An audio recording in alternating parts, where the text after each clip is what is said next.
សូមជម្រាបសួរសាធារណជនជាពិសេសអតិថិជនរបស់គ្រឹះស្ថានហិរញ្ញវត្ថុនៅប្រទេសកម្ពុជាថ្មីនេះមានព័ត៌មានជាច្រើនក្នុងបណ្ដាញសង្គមពាក់ព័ន្ធថាមានធនាគារនេះឬក៏ធនាគារនោះបិទមុននឹងចាប់ផ្ដើមខ្ញុំសូមជម្រាបសាធារណជនទាំងអស់អំពីប្រតិបត្តិការធនាគារហើយប្រតិបត្តិការនេះគឺធនាគារទាំងអស់នៅក្នុងពិភពលោកគឺធ្វើដូចគ្នាធនាគារតួនាទីរបស់គាត់តួនាទីចម្បងគឺអន្តរការីយកម្មនេះបានន័យថា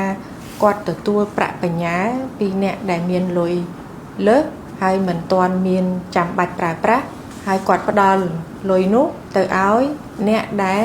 ចាំបាច់ត្រូវការប្រើប្រាស់លុយដើម្បីវិនិយោគនៅក្នុងវិស័យសេដ្ឋកិច្ចដូចជាទិញផ្ទះសង់អ៊ូតែលសង់រោងចក្រឬក៏ពង្រីកអាជីវកម្មអីជាដើម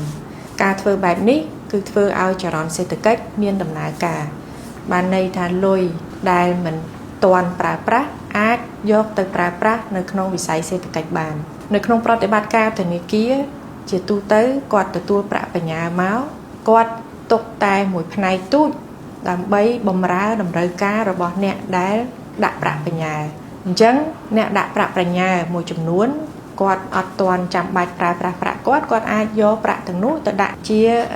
ប្រាក់បញ្ញើមានការកំណត់ឬក៏យើងហៅថា fixed deposit ឬក៏ term deposit ដែលមានរយៈពេល3ខែ6ខែ9ខែឬក៏1ឆ្នាំទៅតាមការសម្រេចចិត្តរបស់គាត់ប៉ុន្តែក៏គាត់ត្រូវការប្រាក់មួយចំនួនដើម្បីចាយវាយប្រចាំថ្ងៃដើម្បីទៅផ្សារទិញម្ហូបដើម្បីបង់ឈ្នួលផ្ទះដើម្បីបង់ឈ្នួលទូរស័ព្ទអីជាដើមអញ្ចឹងធនាគារតាមរយៈបទពិសោធន៍របស់គាត់ដែលមានកន្លងមកគឺគាត់ដឹងច្បាស់ថាជាទូទៅប្រចាំថ្ងៃគាត់ត្រូវមានសាច់ប្រាក់នៅក្នុងឃ្លាំងប្រមាណដើម្បីបើកឲ្យអតិថិជននោះប្រាក់ដែលអតិថិជនមកផ្ញើនោះដែលគាត់មិនទាន់ប្រើប្រាស់ប្រាក់ដែលអតិថិជនដាក់ប្រាក់បញ្ញើយកទៅដាក់នៅក្នុង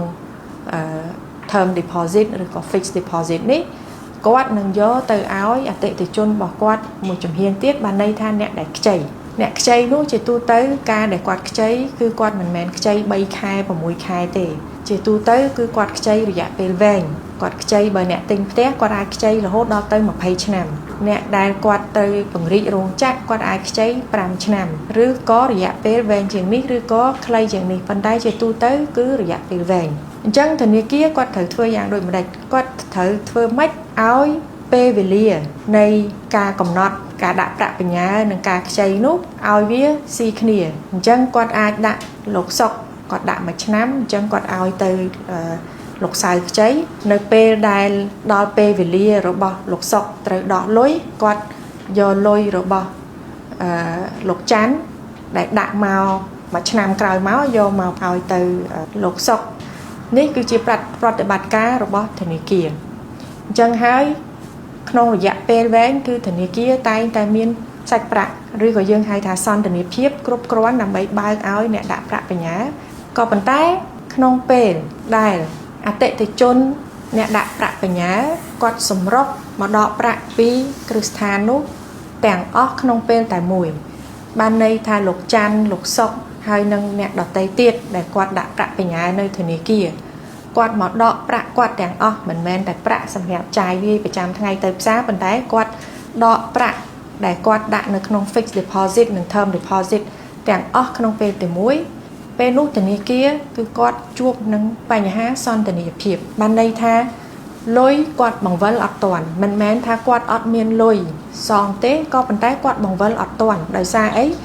លុយទាំងអស់នោះគាត់បានផ្ដល់ទៅឲ្យអ្នកដែលខ្ចីហើយអ្នកដែលខ្ចីនោះគាត់ខ្ចីរយៈពេលវែង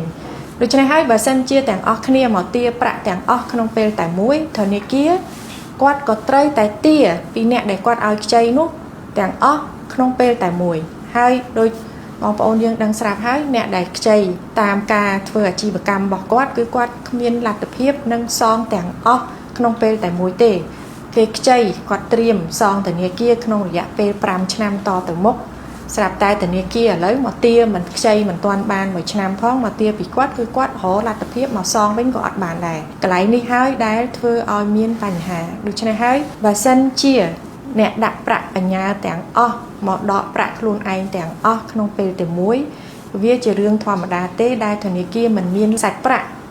បានន័យថាមិនមានសន្តានាភាព ទាំងអស់ផ្ដល់ទៅឲ្យអតិថិជនអ្នកដាក់ប្រាក់បញ្ញើខ្ញុំក៏សូមជម្រាបដែរថាប្រព័ន្ធធនាគាររបស់យើងបច្ចុប្បន្ននេះនៅរឹងមាំយើងមានធនាគារទាំងអស់ដែលធ្វើប្រតិបត្តិការគឺអតិថិជនភាគច្រើនគាត់នៅធ្វើប្រតិបត្តិការបានធម្មតាទេដូច្នេះសូមបងប្អូនទុកពេលវេលាឲ្យខាងធនាគារជាតិនៃកម្ពុជាបន្តធ្វើការជាមួយនឹងធនាគារដែលពាក់ព័ន្ធហើយរកវិធីដើម្បីដោះស្រាយប្រាក់បញ្ញើរបស់បងប្អូនទាំងអស់នោះ